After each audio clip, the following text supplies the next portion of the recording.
You're listening to episode 125 of The Secular Buddhist.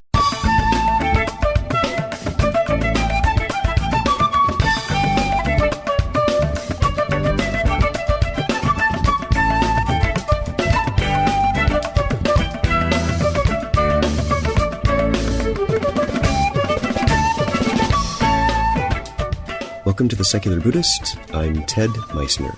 The Secular Buddhist is the official podcast of the Secular Buddhist Association, a grassroots-driven effort to answer the needs of secular teaching and practice for contemporary society. The podcast has interviews and roundtable discussions pertaining to engaged Buddhist training and practice, and the SBA website has show notes for each episode along with resource materials.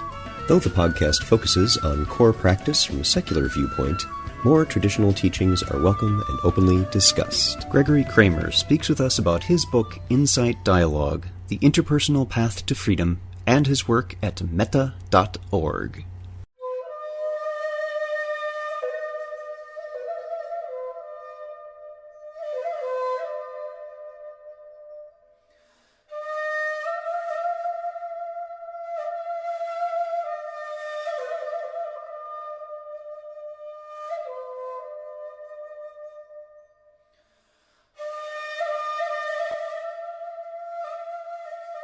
The wonderful thing about our practice is that it isn't dependent on a particular ideological point of view.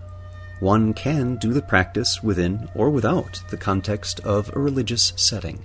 We're seeing more and more that traditional ways of describing the overall engagement with the present moment and its implications for social engagement are being put into language that may be more approachable to a contemporary Western audience. Take, for example, the high-level view of insight dialogue. There are a few basic steps to the practice. 1. Pause. 2. Relax. 3. Open. 4. Trust emergence. 5. Listen deeply. And 6. Speak the truth. Simple to say, filled with a fascinating depth of ongoing examination of our interpersonal experiences. It's how we use this, not just in our own minds, but in our outward interactions, that really impacts our lives and the lives of others. Gregory Kramer has taught Vipassana and Metta practice since 1980. He has studied with esteemed teachers, including Anagarika Dhammadinna, Venerable Ananda Maitreya, Achan Soben Namto, and Venerable Punanji Mahatero. Gregory is the author of Insight Dialogue, The Interpersonal Path to Freedom, Seeding the Heart, Practicing Loving Kindness with Children, and Meditating Together, Speaking from Silence, the Practice of Insight Dialogue. He is also the founder and director of the non-profit Metta Foundation. Gregory travels extensively, sharing insight dialogue and Dharma contemplation. He holds a PhD in Learning and Change in Human Systems, and is a visiting teacher at the Barry Center for Buddhist Studies. I would also like to thank Lenore Lambert of the Secular Buddhism Australia website for her introductions, which made today's episode possible. So, sit back, relax, and have a nice Earl Green tea. And everyone, our guest today is Gregory Kramer. Gregory, thanks for being here. It's a pleasure, Ted. Thanks. Our friend Lenore Lambert at the Secular Buddhism Australia site encouraged me to reach out to you to do this interview, and one of the questions I first ask every guest is to tell us about your background, and in this case, what we'd like to do is have you talk about that as it's engaged with a more secular practice of Buddhism. Interestingly, my teachers were all monastics or renunciates, and so I've been, from the beginning, grounded in a distinctly Theravada path. But my entry into that path was with a strong sense of, you might say, the allure of awareness, because I had come to that through a, let's say, more shallow, but very sincere, just not as immersed as I've been in these last, almost 40 years in Buddhist thought and practice, a rather relatively cursory investigation of the teachings of Gurdjieff, of other Asian traditions, whether Zen or Hindu and yoga and so on. And what I had found was common throughout was something touching on being awake, being aware, and that there's a life that's not aware and a life that's aware, as being like a defining difference. And that just felt so absolutely right to me.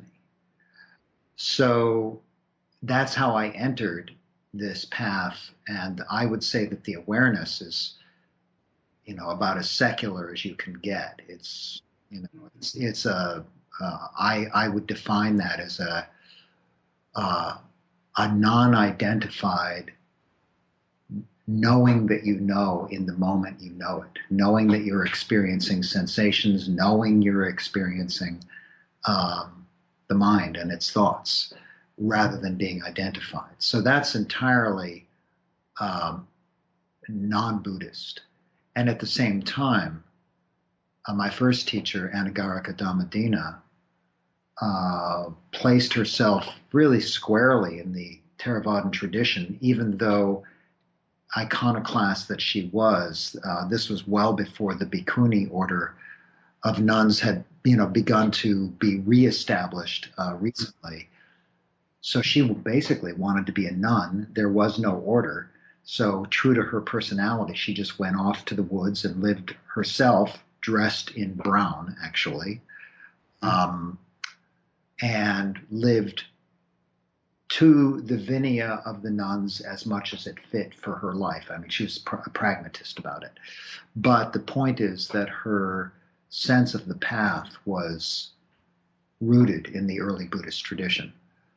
And she was then the conduit for me to my subsequent three teachers, who were all Theravadan monks, or one was a former monk and then he reordained, Ajahn Soben Namto, and Bhavan Goda, Ananda Maitreya, Mahanayaka Thera, really the pinnacle of Theravadan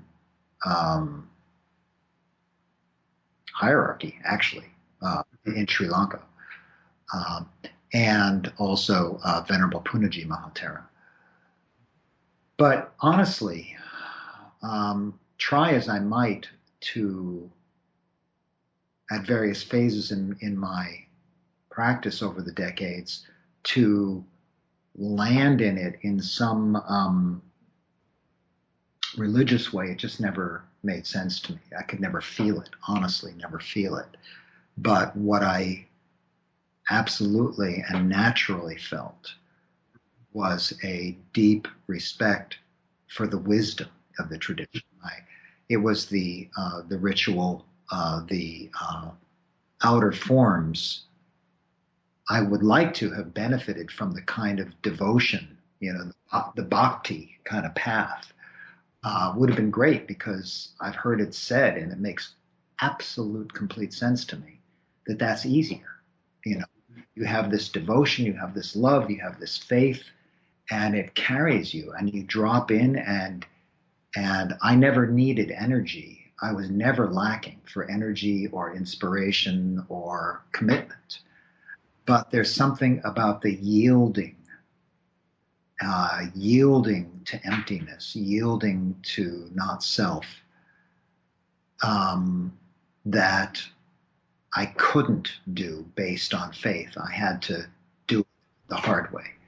Gregory, did you ever find in this, the way you're describing this, in your education and your training with really wonderful venerables in the tradition, did you ever feel that you should, this idea within the context of a religious institution that you're practicing in, do you ever feel that you should have more of an inclination to that? Did you Good question. Find yourself trying it out just to see because you should?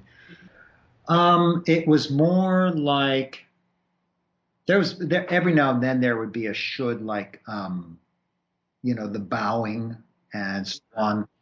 In some sense, should be more sincere, where I was really doing it out of politeness and kindness and social appropriateness, which didn't bother me. I didn't feel false about it. It was still an act of kindness and respect. Yeah, those are It just, still good things. yeah, exactly. But it just wasn't. Yeah, it wasn't. It didn't have a sense of.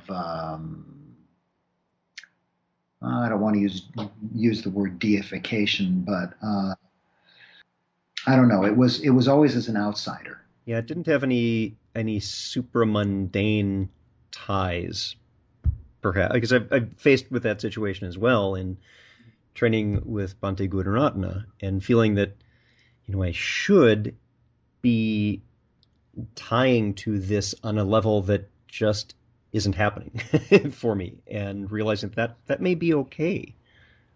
Yeah, yeah. I've never been troubled by having integrity to my culture. That's how I see it. I was raised, Western materialist, Jewish, educated, suburban, the whole generic works there. I'm not apologetic about that. I don't crave to be Asian, or I don't crave to be a true believer. Other than, as I said, there was this sense of, when you read about, for example, the factor of awakening of piti, of joy, of rapture, and you look at what are the conditions for the arising of it. Well, the conditions are faith. Yeah, yeah, you know, and you look at faith and you say, okay, Buddha, Dhamma, Sangha, faith, Buddha, Dhamma, Sangha. And what I can touch, and this is what's kind of baffles me, I guess, in some sense about my own path, if I try to tease it out this way, is that there was such an instantaneous recognition of the rightness of this path. And so, is that faith, or is that a real sense of confidence in the sense of awareness and the sensibleness of the Buddha's teachings? The reasonableness, the tangibility. Now, what happens to mystery? I think that's one of the biggest questions for secular Buddhism. Uh, where is the humility in front of the mystery of this existence? And by mystery, I mean, what the hell is this awareness? What is this mind? What is this? This is quite astonishing. And, if you think about what is religious, right? Sort of the opposite of secular Buddhism. Forget about Buddhism for a minute. Just think religious. right. That Yeah, dichotomy. yeah, religious generally. What is that?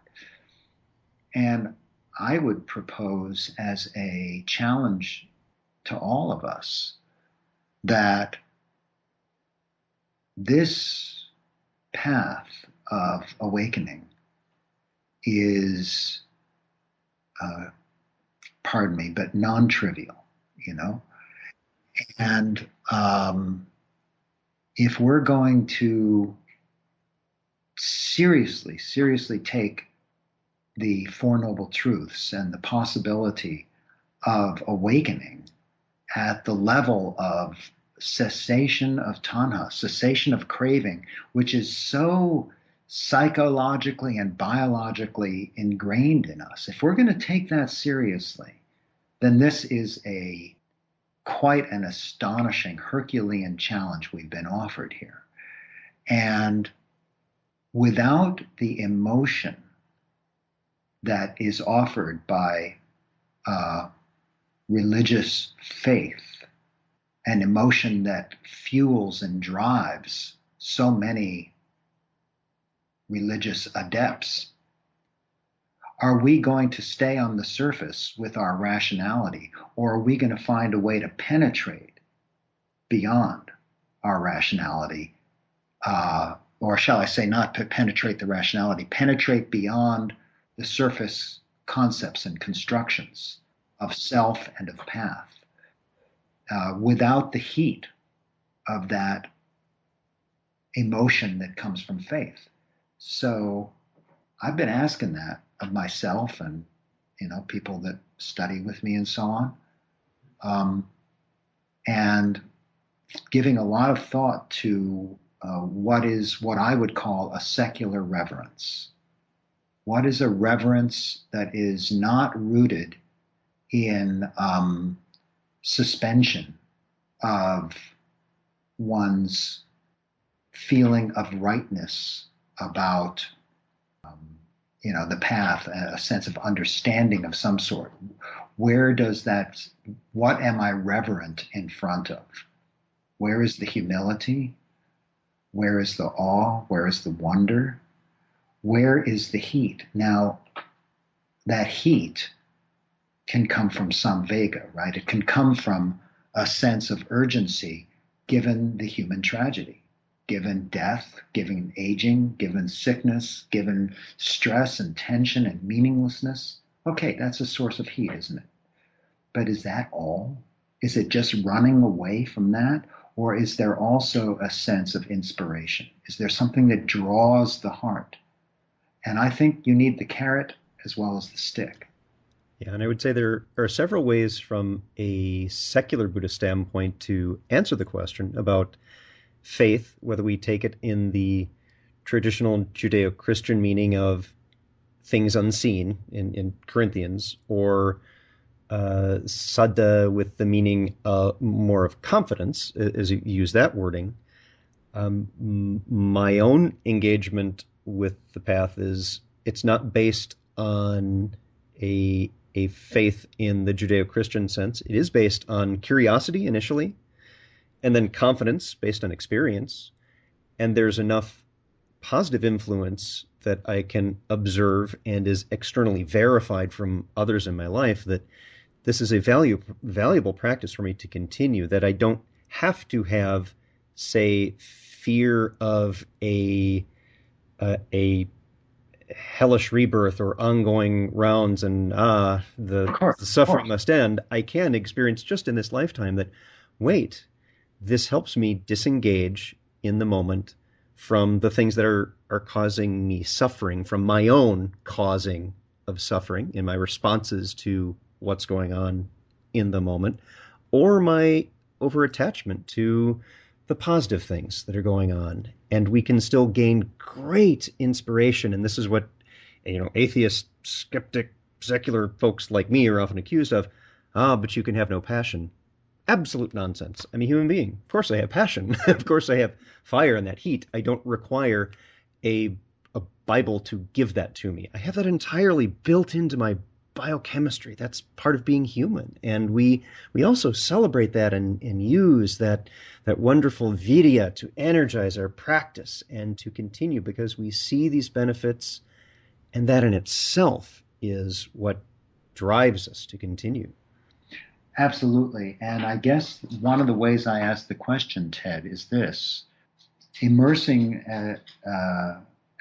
as I've been doing in a path, a sense of the path that includes not only interpersonal meditation practice, but all that implies of touching the relational manifestation of the Dhamma, right? That's kind of a really important part of my work. Is the question, well, what keeps this sense of the aliveness you're talking about just now, sense of passion, what really keeps it present and bright? It keeps the mind engaged and luminous and hopefully minimally identified throughout your day and throughout your encounters. And it's an ideal that is not so easily met And I guess one of the suggestions I'm offering is that in order to really unbind, that kind of holism is essential. And for that kind of holism, we, or if I just speak much more personally, I need to feel that sense of continuity of contact with the point of it all, with the value of awareness. I need to stay in touch with the sense of insecurity and bafflement. Yeah. I need to stay in touch with the deep pain of the world, internally and externally, and both. And I need to stay in touch with the ongoing fact of awareness. And that's where this relational path has been such a gift, because if I can touch this quality of sati, of mindfulness, of remembering awareness, not just in my internal individual practice, but with another, then I can recognize that, remember that, key into that with others, right? It generalizes in that sense. And now, since of course so much of our lives is going in and out of engagement with others, that now, rather than being some kind of distraction, becomes a part of the path. And you might say, carrying the question with me, what's awake here internally, but also what's awake externally in the other. And then, of course, this kind of magical possibility, what's awake in both internally and externally in this moment, shared moment of awareness. Yeah, and that's what is the most terrific and sometimes challenging thing about the practice. As I often say, meditation is not just about meditation. It's about what you do off the cushion, not just what's going on in your own mind inside, but also how that manifests in your engagement with your environment. That includes other people, and how you can change your perceptions about those interactions, so you can change and influence those interactions in a very positive way, such that your practice is not just to be viewed as your hour or 30 minutes or 10 minutes on the cushion each day. It's throughout the day. It's remembering to do it. It's knowing that this is the practice, is the time off the cushion as well. And so when someone asks, how's your practice going? I said, great. I had the most wonderful time in my interview with Gregory Kramer. And they say, no, about your practice. This is my practice. It's this time too. Right. And so I guess, you had asked about how does insight dialogue fit into all this? And I mean, the doorway is right here. Is what you're saying, Ted, is that the possibility of recognizing that which is potentially awake, or might actually be awake right now, in any interpersonal contact, is fostered by recognizing, and perhaps over time even stabilizing, the sense of a very bright quality of sati and samadhi while engaged with another, right? So let's talk about that specifically, and chat for a moment about insight dialogue. And what I'd like to ask is, do you see, first describe kind of what insight dialogue is, because many of the listeners haven't heard that or read the book yet, but they'll all get the book. Of course. And do you see this as something more than a set of instructions? Mm-hmm. I mean, typically we're fed these kinds of things as, here's what you do. You sit thus, you count to 10, you breathe, you put your awareness here. tell us about that insight dialogue and there's more to it than that. Yeah, sure. Okay. Well, first of all, more fundamental than insight dialogue is what it sits on, which is a relational understanding of the human experience. So, evolutionarily, human beings are relational. That's how we survived in the face of superior predators, right? Is that we work together. And I don't know if you're familiar with the work of Edward O. Wilson, but I mean, he's given a lot of brilliant thought to this question of the relational nature of species generally, but mapping over his work with ants into the human domain, and anthropologists like Leahy, is saying this is definitely how humans were able to survive and thrive. And you look, I mean, it's kind of obvious, right? They work together, we hunt together. We're social creatures, yep. Yes, social creatures, we build cities. But now you've got all this evidence from neuroscience of the relational structures in the brain, parts of the brain designed specifically to a hypersensitivity to other human beings, like parts of the brain dedicated to facial recognition. Right, right. Mirror neurons that are responding to your physical movements. My brain responds to that in such a way that my brain is doing it as I even see you, let alone as I hear you and as we talk and as we interact. There's all kinds of empathic responses that are happening that I am mostly unaware of. But the fact is that they're conditioning my sense of the moment. And then all of it's all kinds of psychological stuff on, the relational aspects, but, imprinting and all this kind of stuff. But the fact is that however you look at it, evolutionarily, biologically, psychologically, all of the signs point to a creature that is supremely sensitive and responsive and formed in relation to others. Genetic expression, epigenetics, all points to that. Well, now you say, okay, fine. Let's just let those facts sit on the table for the moment and say, what does that mean? Well, you take the Dhamma and let's just jump right in, right? What? Four Noble Truths, Eightfold Path, wherever you want to start.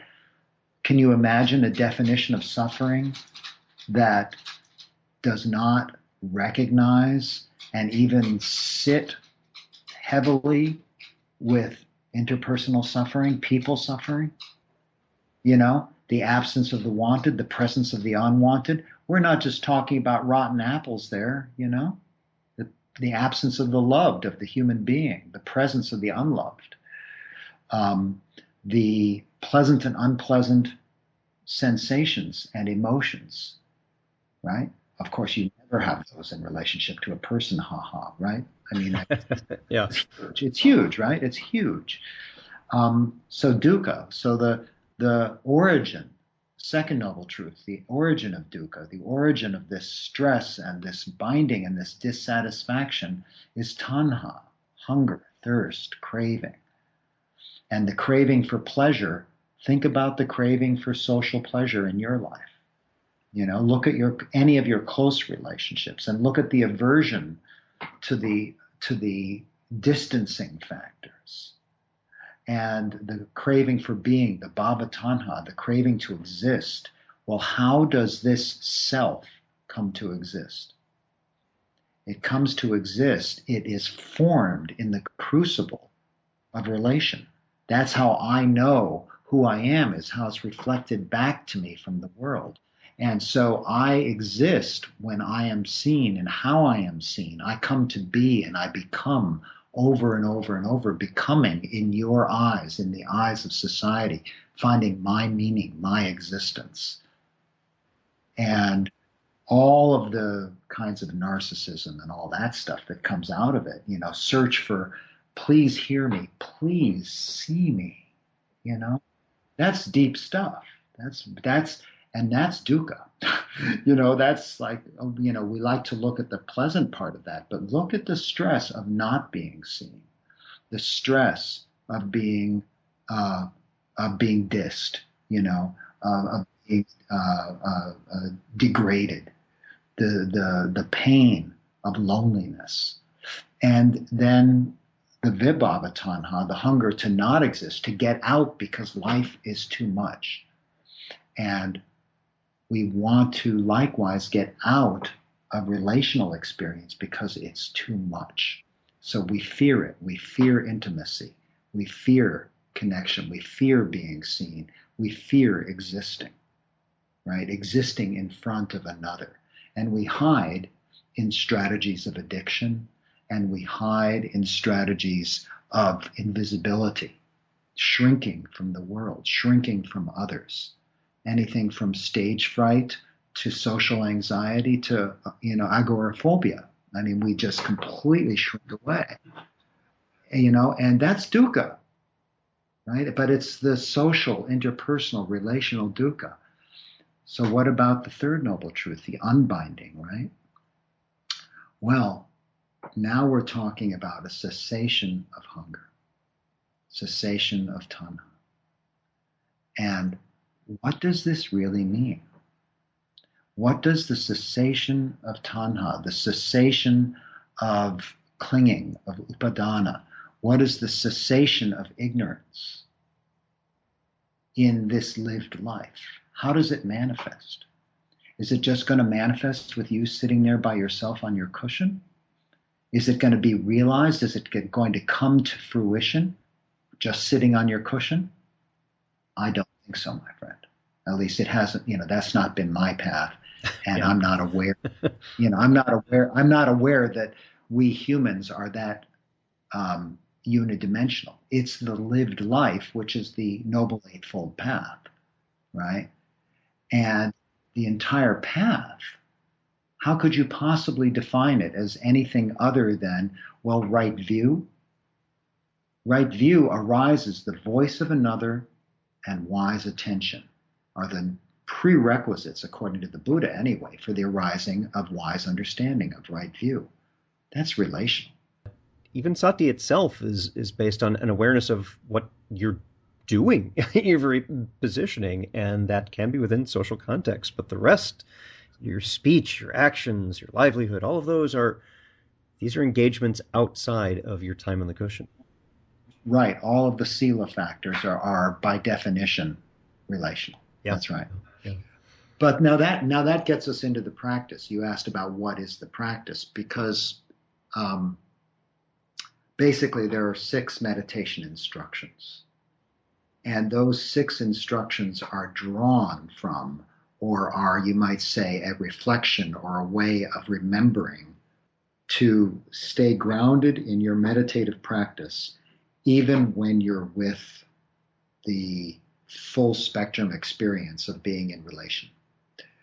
So at a Insight Dialogue meditation retreat, you're moving between silent meditation and Insight Dialogue meditation.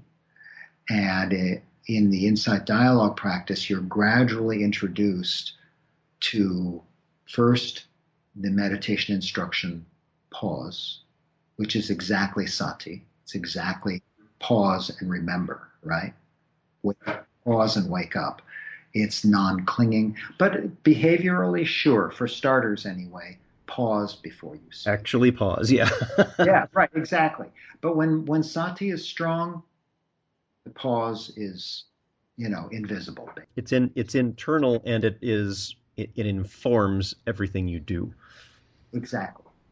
So that's pause. Relax is what? Samadhi, right? And it's also receptivity, it's acceptance, it's loving kindness, it's tranquility. So pause, and in the face of mindfulness, when it's like this, and especially in relational meditation practice, the like this can be very challenging, yeah? You're touching this moment of vibrating in this complex human experience of meeting another or others. And pause, relax is to accept, receive, allow. It's like this now. And pause, relax, open is the third meditation instruction, which is directly, mindfulness established internally, externally, and both internally and externally, so relationally. So it's the spaciousness, it's the navigating that, grounding internally in this moment, in this body, in this experience, being aware of the other externally and both, right? So it's a reminder to work with that. And then the fourth is trust emergence, which is a call to anicca. It's attuning to flux, to impermanence, to change, to insubstantiality, attuning to insecurity, contingency of the moment, and releasing any kind of plan, And then finally, listen deeply and speak the truth, which is, again, on the surface, very simple. Sounds like, oh, well, this is some sort of communication guideline, right? But to speak the truth in meditation without dropping one iota, without diminishing your respect for what it means to meditate. To speak the truth is to drop beneath language, is to drop into the direct apprehension of the moment. And now the truth in meditation, of course, is the subjective truth. It's phenomenological, right? So it's the truth of experience. We're not talking about speak the truth about what happened out there yesterday or something. Right. It's the internal truth to yourself. Exactly. So there's sati. How are you going to know the truth without sati? It's not possible. And then, so you have this, but of all the activity of the mind now, what's true? What is spoken? So this discernment. So you have the sati and the discernment. And then that's where speaking comes down and dances across that boundary of words and the wordless, of concept and apprehension, direct apprehension. And listening deeply is both that sati of showing up in the first place, but also samadhi, right? Because, while I've been talking, how much has your mind wandered? You don't have steadiness, not just awareness, but samadhi, consistency. And this brings me to something you said a little while back, that the sati and samadhi aspects of the path, the mindfulness and concentration, those are more individual. True. But one of the things that I've been seeing in Insight Dialogue retreats over this last quite a long time now, but only really begun to clearly recognize and accept, is that in relational practice, there's a empowering or an accelerating factor in the relationality itself that helps the mindfulness to be established and retained, which I can illustrate just with you might say, a story or a hypothetical notion that you could probably consider. When you're sitting in meditation on a normal day, does your mind wander very much? Not a great deal, but it's taken a long time. Okay. I'm happy for you, and most people would not answer that.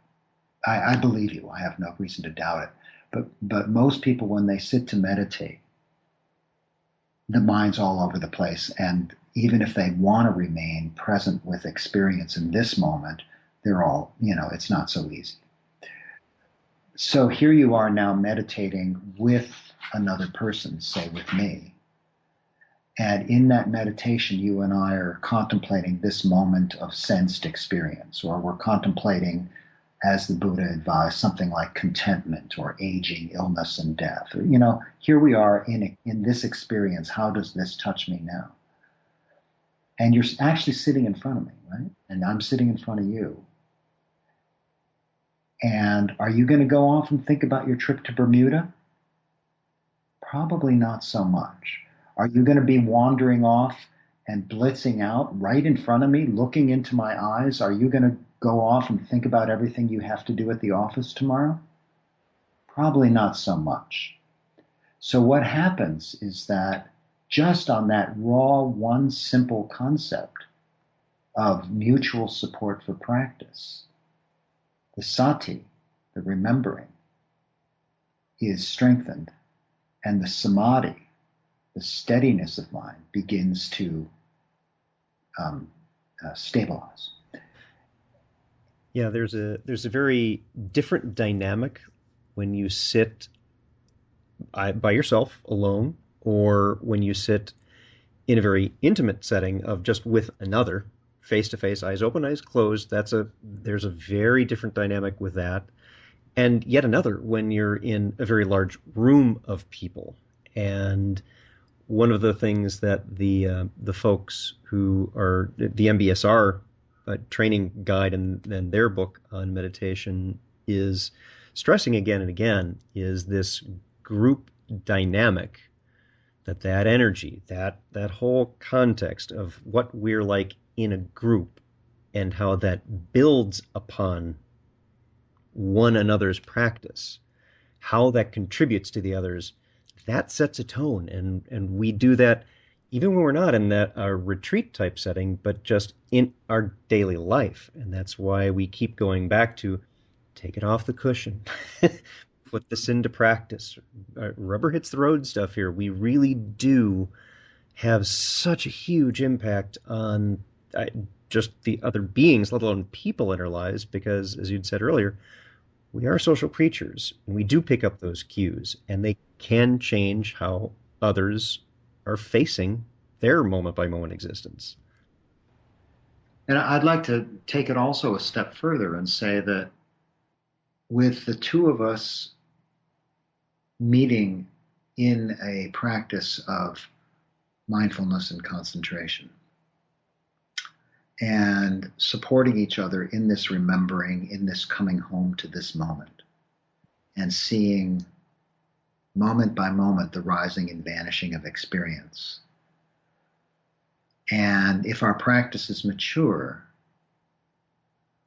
each time we speak, we're dropping beneath even our internal language, like what are my thoughts, the words, dropping down into the silence of meditation, finding what's true and bring it up through language, speak it. So right there, I've gone from preconceptual to conceptual. I speak it. It moves through your ears, your auditory system, into your brain, and the mind, and the processing of that language. And then if you're really listening deeply, you're taking it in, coming home to the body, feeling the movements in the body, dropping beneath your conceptual response. And so we go back and forth, the two of us, at constantly hopping across the border of words and the wordless, of concept and preconcept, non-concept. And there comes a time when practice ripens when we may just settle in the wordless, still in relation, but not in language. And I'm not proposing what does or does not transmit or receive at that point. That's not the point. Right now, the point is the sati and the samadhi. So we are now landed in this moment, this very moment. And the actual quality of samadhi bears all of the marks of classical, strong concentration, including piti, rapture, including um, uh, a gatheredness of mind, a one-pointedness of mind, including, surprisingly, given the complexity of interpersonal contact, serenity. There's like a resting. So, yes, it's true that classically sati and samadhi are not described as relational practices, but I have, both personally and through teaching, so many people, countless firsthand reports, in addition to my own, that validate. And this is seasoned meditators too, by the way, not people who, they don't know what samadhi is, right? For example, Lee Brasington did a Insight Dialogue retreat, and this is public. This is not, I'm not sharing anything he doesn't want to say. It's on his website, in fact. And he was blown away by the samadhi that he experienced. And he's a jhana teacher, So there's a quite surprising aspect of this practice. And I suppose if I can close this piece by saying, to me, there's a link here to the question of how this work relates to secular Buddhism as such, secular, right?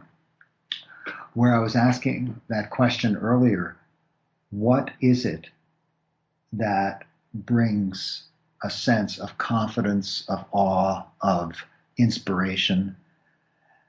And I would suggest that one element, of course, is just the mystery of the mind itself. Another is, classically, I agree with all of the world religions, that nature presents us with mystery,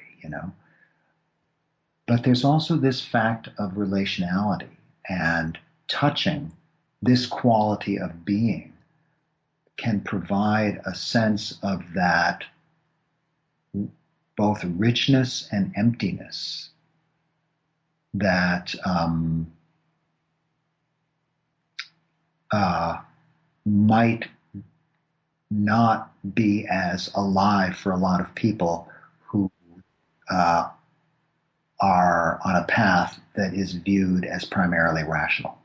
So that it bridges into this sense of something that, in a way, what am I saying? Something that is richer or more inviting of release, in a sense, than the thinking mind can allow. Yeah, having a balanced practice and study, it's not just reading the books. It's also engaging with the practice as a person. And I think where the tie to me comes in most strongly with what you're describing for Insight Dialogue is that this is, as you had said, something perhaps a bit beyond or different from a traditional representation. And this is what you're seeing in your experience, in the practice, in the interrelatedness of samadhi practices. And to me, that ties in quite well with what I end many of the podcasts with, is for us to question. That by questioning and exploring these things as you're doing in that we do find there are other avenues for us to explore that can really return very helpful effects. This is what you're finding with the group dynamics and that interrelatedness with others. Jason Siff does in his meditation instruction, going into areas that typically are not what you would do in a classical setting for meditation. So this exploration, this questioning, That's very much a part of what this practice is, because secular Buddhism isn't about being in a dichotomy and an antagonistic relationship against religion. It's saying that one can experience this richness and this benefit and this practice and everything that we as human beings experience through it because we're human beings, regardless of what our ideological stance may be. This works for us, and it's something we can share across the board. Right, right, right, right. And doing it, sort of the doing it together in the sense of the imperative of spiritual friendship. Mm-hmm. Yes, yes, yes, yes. It's not really optional. I would argue quite strongly, and with the Buddha, if anybody cares about that, but I'll just state it as myself, that we can't do this alone. The heroic path, the heroic notion of the path, is something that I'll just say it gently. I just question it. I question the. There's absolutely moments when the individual confronts emptiness that, while those moments may be conditioned by all prior moments, which includes a huge relational component, that those moments are individual. There are moments of facing the terror of emptiness, or the bliss of stillness. But taken as a whole, spiritual friendship is, as I said, an imperative, not an elective. And if we can include in spiritual friendship something more than tea and cookies, if we really understand that it includes or can include our very deep practice, I think that's a real plus. And that is, and the practice itself is not, its deepest roots are not in the words we use, the gestures. It's more than that. It is in our attitudes, in our engagements, right, on a very personal level, and we can step back and we can deconstruct that as our, whether we choose to view it as group dynamics or facial recognition or whatever. That's okay. That's fine. We could do that too. But that is much more primal, much more worked into our makeup than a more forebrain cognitive discussion of intellectual concepts. That it doesn't always have to be on that level. It can be deeper. You had mentioned earlier Edward O. Wilson and the idea of group selection, and just for the sciencey evolution nerds like me listening to this, a couple of recommendations for you. I will put on the episode page. Edward O. Wilson's, I think it's his latest book, The Social Conquest of Earth, really goes into group selection. And as a contrast to that, because another fan of Edward O. Wilson's is the biologist Steven Pinker, and I will link to an article where he actually questions that and has some reasons behind it. So check those out. But certainly both are enjoyable. If if you're an evolution geek like I am, I'd take a look at those. They'll interest you. Right, but I want to just before we go too far, just because it's a interesting little factoid. In my one encounter with Steven Pinker, I actually asked him about this space between apprehension and language, because I dwell there and I move in that space so much as a part of my practice, and it wasn't something he understood in some sense. It wasn't something that he was familiar with and had anything to say anything about. And the only reason I say that is because it's so easy to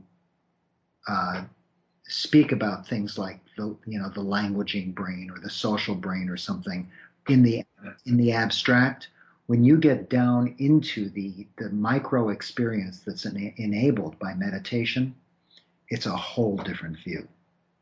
I just want to throw that in there. It is a very valid point. And Stephen is he writes books, for example, The Language Instinct, and he does discuss that how language has such a significant impact on our lives. I have not read it yet. He also has How the Mind Works. I've heard some interesting things about that as well. But it's true. He's approaching this from a different context, and the meditative experience for those of us who do meditate, and whether you're one of the fortunate people who sits down first time and bam, you have a great experience, or you just from then on have these wonderful states of insight and calmness, and language kind of goes back to the background, and you're more in a very aware present moment. That's great. Or if it takes you decades of struggle and ongoing struggle, as it does for many of us, he said, raising his hand, the meditative experience itself does impact how we view things and our understanding of this moment. And so we do need to understand that, not everyone will necessarily have that perspective and experience. You're right. Absolutely. Right. Yeah.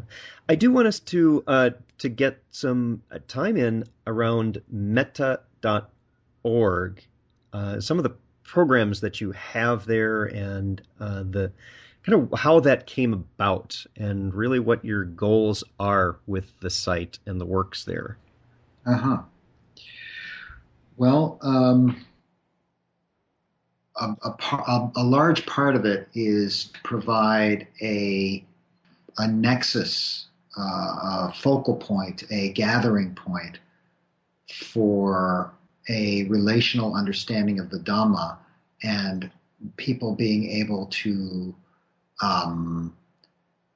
find opportunities to practice, people to practice with, and more about what is the practice or how can I do it. So it's really just offered generously in support of beings. What can I say?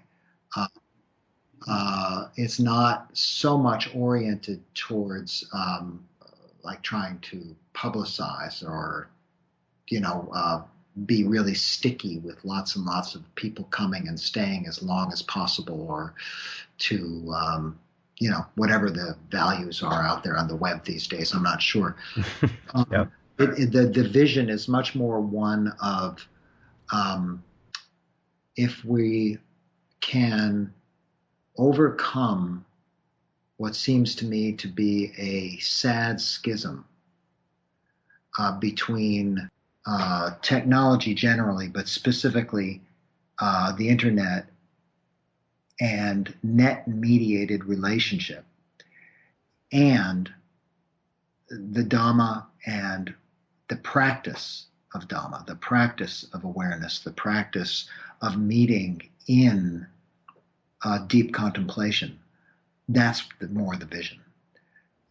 Yeah, there are some programs that are all built around insight dialogue or Dharma contemplation, another relational practice I developed, which is like a group reading meditation or immersion in the words and letting them move into experience. But the insight dialogue based programs like the Whole Life program or the Stepping Stone Sangha are intended to provide weekly practice groups, insight dialogue groups, with mentoring and and so on, that then also give you the contemplations not just for the period of practice, but that you take them into your life, right? And you see what's true for yourself. Ehipassiko, go see for yourself, and then come back to the group, practice an insight dialogue, and move through the Dhamma in a meaningful way as you do so. So that's the basic design of those kinds of programs. And, we're gradually adding materials that you could just drop in and study, whether it's videos or audios or that kind of thing, so that you can learn more. Because as with, I think, a lot of people doing this kind of, sharing this kind of work, practices and so on, there's a basic knowledge. You can't just read about it. You can't just think about it. You got to drop in. You got to try it. Right. Exactly. Proof is in the pudding. And on the site, for those of you who are interested in some of the upcoming events, they are broken out by Europe, North America, and United Kingdom, Holland, areas like that. So there are retreats that are coming up. And I know that for those in the U.S., you yourself are going to be doing an Insight Dialogue retreat at Berry Center for Buddhist Studies in November. Would you care to say a word or two about that? I could, but it's full. Okay, say nothing about that whatsoever. Yeah, that's the problem. Yeah, actually, and my retreat at Gaia House in the fall is full, and I mean, that's one of the challenges, is that the work is going well, but I would very much like to meet demand, but I also need to have time at home to practice, to write. And I'm training other teachers, and there are some other very good teachers out there, Sharon Beckman Brindley and Phyllis Hicks, Gary Steinberg, Mary Burns. I mean, there's some very good teachers. So, yeah, going to meta.org and looking up retreats is probably a good starting place for that. It is. So keep an eye on the site. They will be updating what things are there as far as the events, but there are other resources as well, interviews and articles, audio, things like that. So do take a look at meta.org. Our guest today has been Gregory Kramer. We've been talking about Insight Dialogue. The book itself is Insight Dialogue, The Interpersonal Path to Freedom. Gregory, thank you so much for being here today.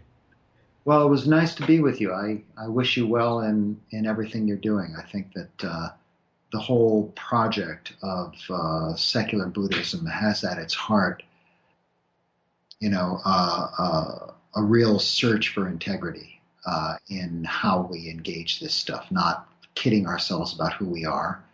And so respect, my friend.